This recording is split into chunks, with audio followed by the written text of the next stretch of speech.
topics and opinions expressed on the following show are solely those of the hosts and their guests and not those of W4WN Radio, its employees, or affiliates. We make no recommendations or endorsements for radio show programs, services, or products mentioned on air or on our web.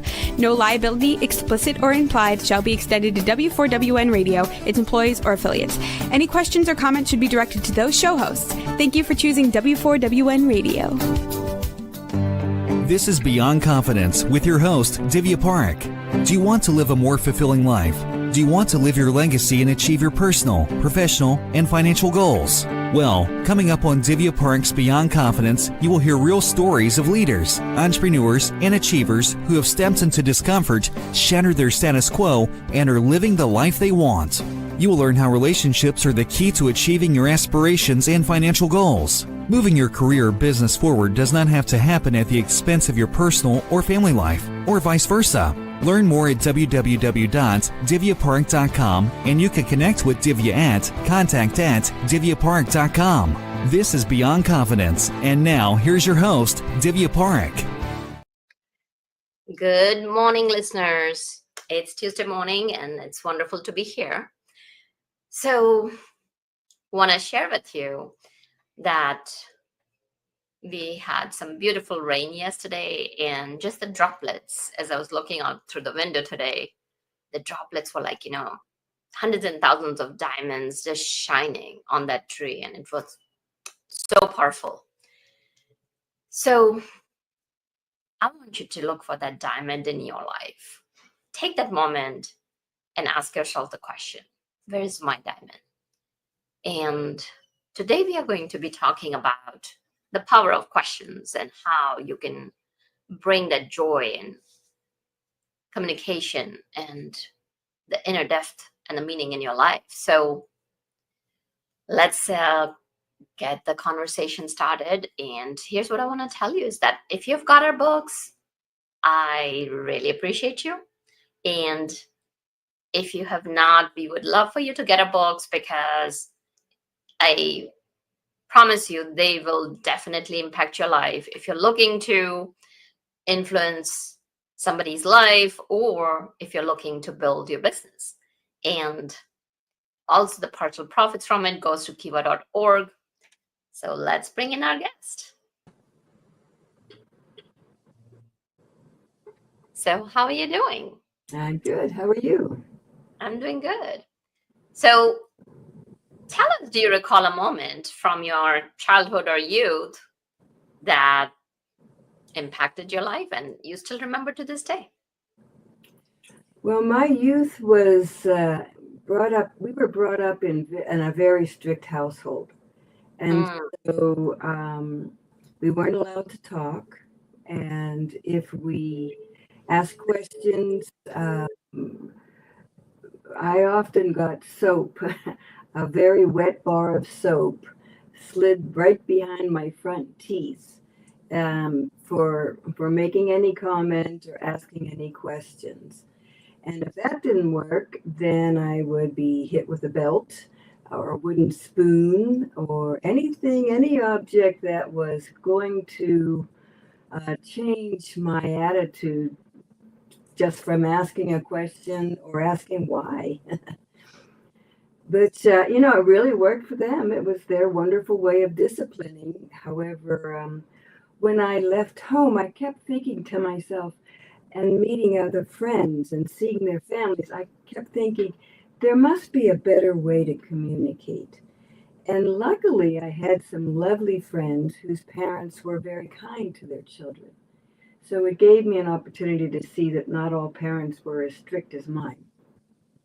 The bad thing is that when I went out into the real world, I had no skills. I had no interpersonal skills. I mean, I could talk and I could speak with people, but let me give you an example.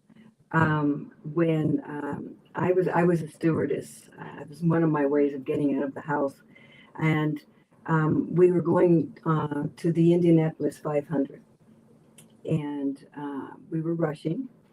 And we were still using knives and forks that were, metal. And as I was running down the aisle trying to finish my service, I knocked a man's tooth out with my hip. My hip hit the fork hit his tooth, and I knocked it out.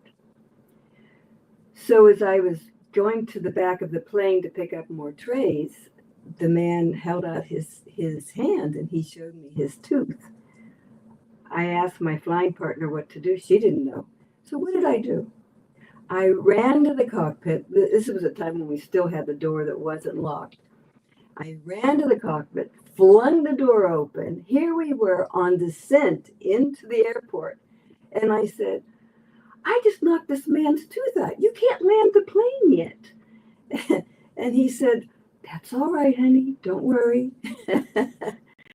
So I went back, collected the trays. We landed the airplane. Nobody died.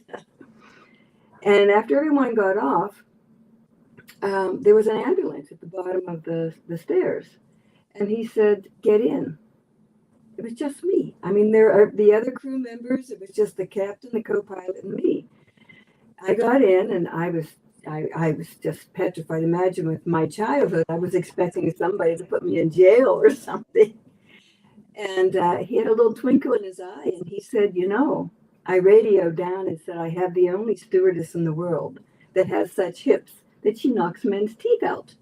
So they gave us a ride in the Goodyear blimp.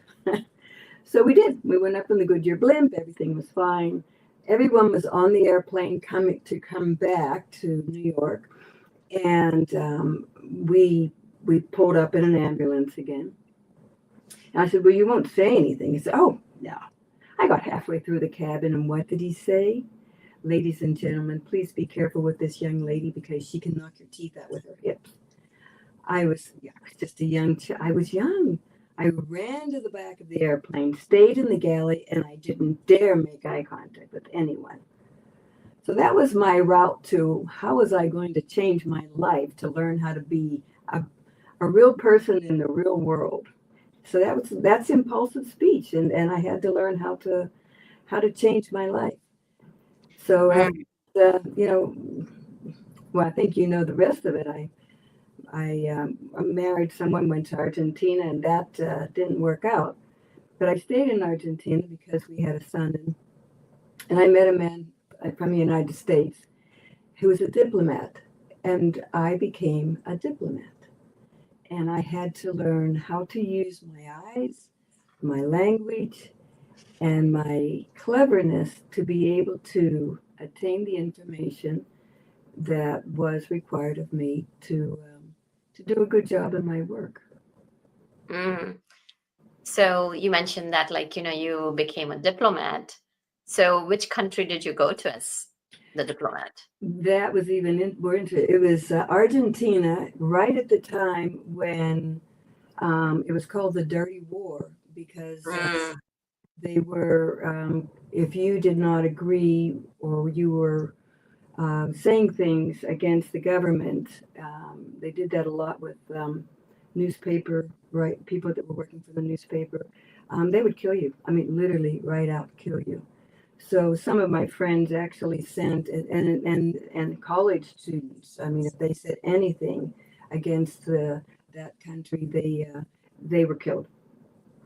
So a lot of my friends sent their children to England and to get their education because they feared that they would definitely be dead. So, yeah. So it was very difficult. And there again, when I met the president, before I had my clearance, he was so sweet. I remember coming back and saying to my husband, what a fun guy. We had such a wonderful time. And my husband couldn't tell me anything until I got my clearance. And then he told me exactly what was happening. I was devastated. And that just tells you that the power of language, the power of the glance, how you use your eyes, how you use your words can completely turn people around, one way or the other. Absolutely. So tell us about the time, especially in such difficult times that you couldn't speak anything. How did you do your job as a diplomat? Very cleverly. Um, that's what I put in my book. When I got back from Argentina, I did 12 years of graduate school just to figure out how do we use our language. Our eyes are the electrical system of our body. We can make an impact by keeping our eyes down, listening, and being very aware of the social nuances that are transpiring between us that we really don't talk about or even read about. But when I want to make my point, I look straight at you and I say it. It impacts.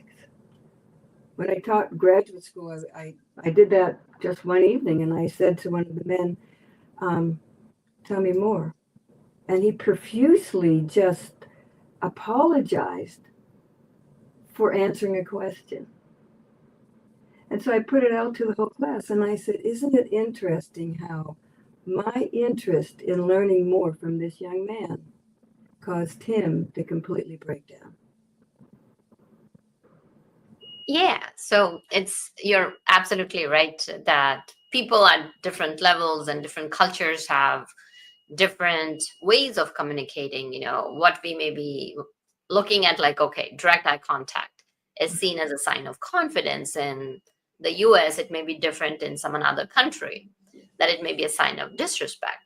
Mm-hmm. So after your journey in Argentina, what other, I know you've done research, so tell our audience about that journey and like what were the learnings from your cultural differences? Yes.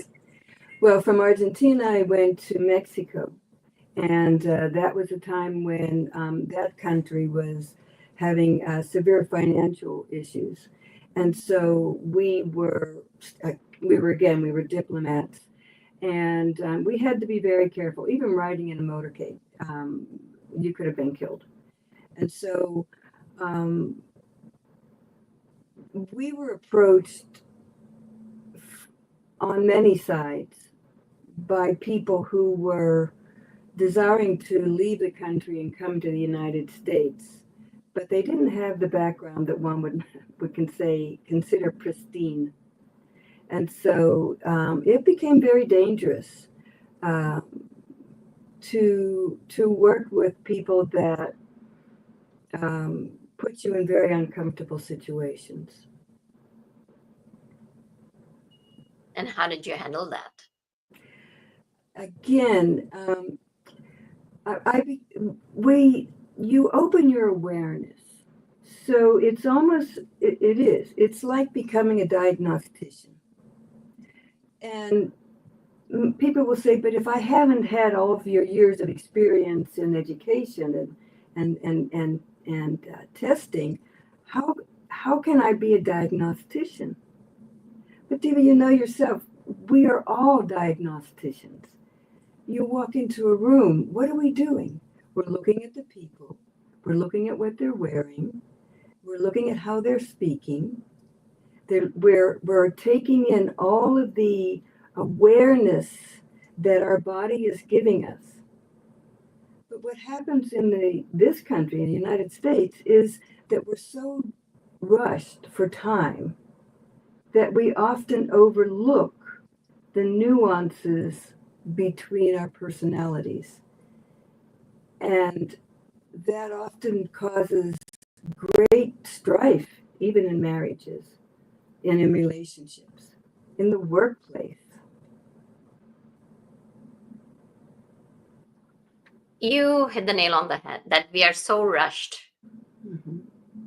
For example, like, so many of my clients will come and tell me, oh,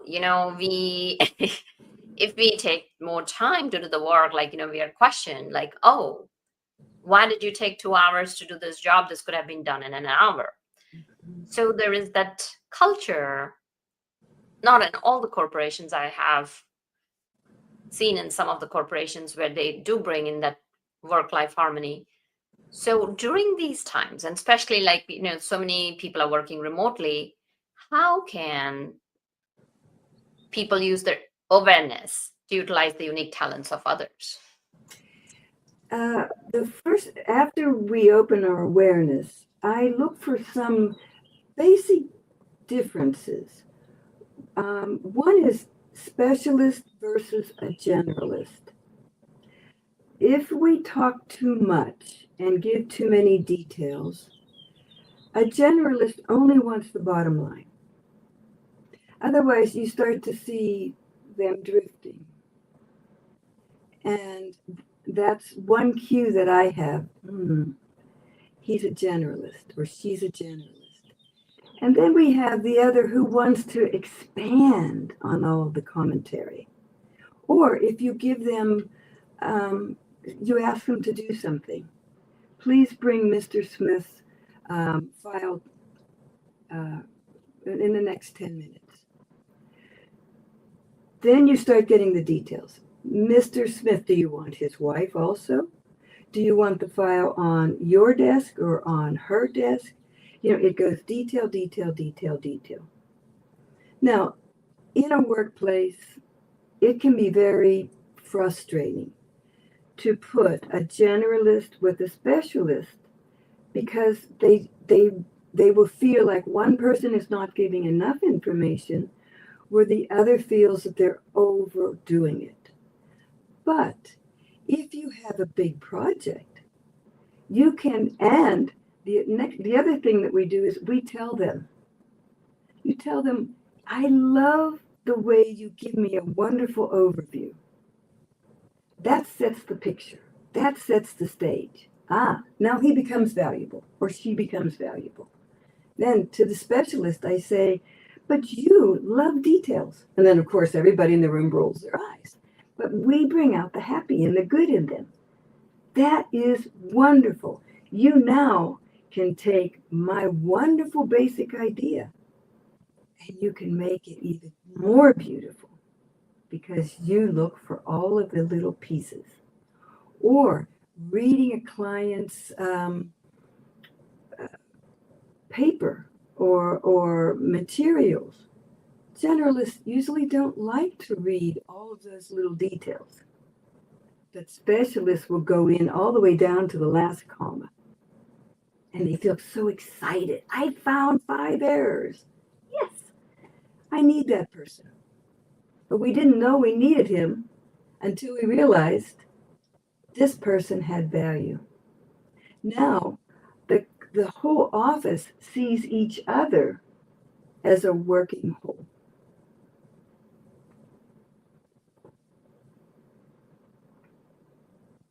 That's a powerful way to kind of understand. So I'm sure that, there are people fall into the mixed category as well when we are talking about the generalist and specialist. So how do you communicate with those people? That's really interesting. When we teach new teachers, we ask them to do a personality profile. Mm-hmm. And we will find out, if they're a generalist, a specialist, and then all the little details. And then a lot of times I'll have these same teachers come back to graduate school to do a master's degree or a doctorate. And we'll test them again. And they're mixed. So the lovely thing about having these unique differences is that when we start to work together, our brain starts to make new neural connections so that we change the way that we speak and the way that we work with the individual with whom we are now engaged with based on their profile. And it's not a written test. It's just what you've learned to pick up throughout the time of working with a generalist, a specialist. Then you become a mixed. Mm-hmm. So, okay, so now you know what type of a person they are. You have gauged that. Mm-hmm. How can you incorporate different strategies to help others become more self-sufficient? Yes, well, that's one of the issues that I'm glad you're bringing up today. Being a college professor, I'm noticing that my students are coming into the classroom, and And I'm not just saying undergraduates, I'm bringing you all the way up to graduate level. Self-awareness. One day I was teaching special education law, and I said, I don't want your name. I don't know where you're from. I don't want to know that. I want you to tell me who you are. Do you know that not one person in that class could tell me who they really are? What are your attributes? Mm. Deficits? Define self. No, can't do it. So I propose that starting way back at 2 years old, that we start getting young children to start defining self. Where do the blocks go? Mm. In the box. No, you can actually teach reading and math at the same time. What color is the box? The box is blue. Can we put red blocks in with blue? And then they define that. And then you may say, you're a really good detective. And that defines that this child now is becoming more aware of their ability to process information, decode it, and define. Mm-hmm. As, Definitely. and then as they start growing up, you do the same thing. As they become, I'd say 7 to 10 years old, that's when the age of reason comes in. And they'll tell you something that happened in the playground. And then I'll listen and say, you know, you're really good at giving people advice. If that child came up to you and wanted to be your friend and asked for advice, what advice would you give him? Now that person is beginning to listen to themselves. As you hear yourself talk, you start to become self-aware. Self-awareness builds self-confidence.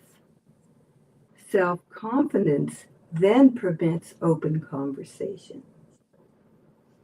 In open conversation, you can discuss positive things or impeding things. And you're able to express yourself and receive the commentary because you know who you are. But when you don't know who you are, you get self-doubt. And self-doubt is defeatist. Mm-hmm. So you've talked about self-awareness in depth. Why would you say that self-awareness is so critical to having that confidence? Well, when I actually proved this because when I was teaching this one of my graduate classes, and I asked the young man to tell me more. He wasn't that young. I think he was in his 40s. I said, tell me more. He immediately felt that I was demeaning him. If you have self-awareness and you know that you have the power within you to define whatever comes at you, you wouldn't feel that way. So then I started working with that class on self-awareness. 94-142. How do you know that law is going to work with this group of individuals? Tell me more. I use it in my linguistic classes. The first day of class, I said, we're going to be talking about social linguistics. And by the way, where does your nose go when you hug someone? Now, this is the first day of class. And I said, would you please hug each other? Oh, they're ready to faint. I mean, you don't pass that social barrier and touch someone. We do. That is the opening of self-awareness, self-esteem, and self-confidence. Definitely. And as people are making conversations, right? Like a lot of things are deemed as positive, negative, or impulsive type of communication. So give us a little bit more insight in that, and like how can people blend all three of them so it's a smooth and clear and concise communication. First of all, when it's like you and I today, we are diagnostic. We are becoming diagnosticians. You're looking at what I'm saying, you're listening to it, you're looking at my body language, and you're defining Diane. Who is Diane? I'm doing the same with you. And as we're looking at each other, our awareness is expanding, and we're defining at what point is this relationship comfortable, or if I throw something out there that would make it uncomfortable, how will that person react? So as I'm reading you in our first encounters, I am also thinking about how to make you comfortable. And usually in my first conversation with a new client that will come into my office for private work, they often end up saying, "How do you know me when you've never met me?" Teenagers think I'm a witch.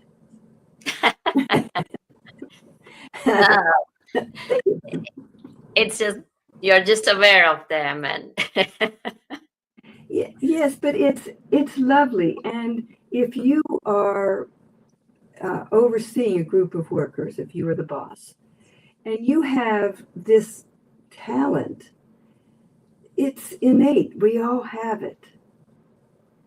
Imagine how comfortable your workplace will be because you're utilizing the time interacting. The other piece is once you define rules, RULES, everyone needs to be there when we're defining bottom line. This is what we're going to do. These are the rules. What would happen if we cross that line? You talk about that also. And then what would be the repercussion of crossing that line? Talk about that. Everybody knows the bottom line. So then when something happens where an action, a word, breaking confidence is if that happens in the workplace, all you have to do is you look at that person and say, what could you do differently? Or where does that need to be? Instead of that file needs to be on Mrs. Jones's desk at 8 o'clock in the morning. The file isn't there. You go up to that person. You say, where does that file need to be? On Mrs. Jones' desk. So where is it right now? Oh, it's in my hand. Where should you put it? On the desk. Thank you. That's it. That's it. You don't demean the person. You don't do it with an angry face. You smile and say thanks. Yeah. And they're respected for that. Mm-hmm. And it's about embracing the differences, and we all are different regardless, and of course the culture and different countries, and even kids from the same family, people look at the experiences differently with a different lens of the world. That's what makes our lives rich. That's what makes our humanity rich. And celebrating those differences can make a huge, huge impact on how we communicate and receive each other. Yes. So as we kind of continue our communication piece, are there any last thoughts you want to share with our audience? Yes. Open communication. When I left the United States, my communication obviously was very close. And so I got off the airplane and people were hugging me. And people were telling me to my face things that they liked about me, and things that they didn't like about me. And at first I felt very uncomfortable. But then I thought, they love me. They care for me. They're telling me what will make me more adaptable and not be the ugly American in their country. And so rather than take offense, I learned that I also can be open in my communication. When we are open in our communications, we are now able to accept the negative and the positive and become one whole, cohesive whole, because we're doing it together. Absolutely. So where can people learn about deeper communication? Where can they get your book? How can they connect with you? Yes, my webpage is Dr. Diane Olvera, one word, but it's Dianne, and then Olvera, Olvera.com. That's our webpage. And my book is The Power of Connection, and it's understanding individual differences to uplift and empower. Yeah, no, very powerful. And I'm sure your book will bring a lot of value to people. And so, yeah, definitely check out Dr. Diane at drdianeolvera.com. And thank you for joining us. Well, thank you so much. It was a wonderful conversation with you. Very kind and patient. I appreciate that. Oh, absolutely. And we all have our moments when when we also get frazzled, and it's also part of recognizing ourselves and others. So thank you for joining us, and thank you, wonderful listeners, for being with us and being part of our show. Please reach out to us, let us know, as you always do, and I love that, as to how we could serve you and support you, what stories and what expertise we could bring for you so that you can live the life you deserve. And thank you, Juan, for making the show technically possible. See you next time. Thank you for being part of Beyond Confidence with your host, Divya Parekh. We hope you have learned more about how to start living the life you want. Each week on Beyond Confidence, you hear stories of real people who have experienced growth by overcoming their fears and building meaningful relationships. During Beyond Confidence, Divya Parekh shares what happened to her when she stepped out of her comfort zone to work directly with people across the globe. She not only coaches people how to form heart connections, but also transform relationships to mutually beneficial partnerships as they strive to live the life they want. If you are ready to live the life you want and leverage your strengths, learn more at www.divyaparekh.com. And you can connect with Divya at contact@divyaparekh.com. We look forward to you joining us next week.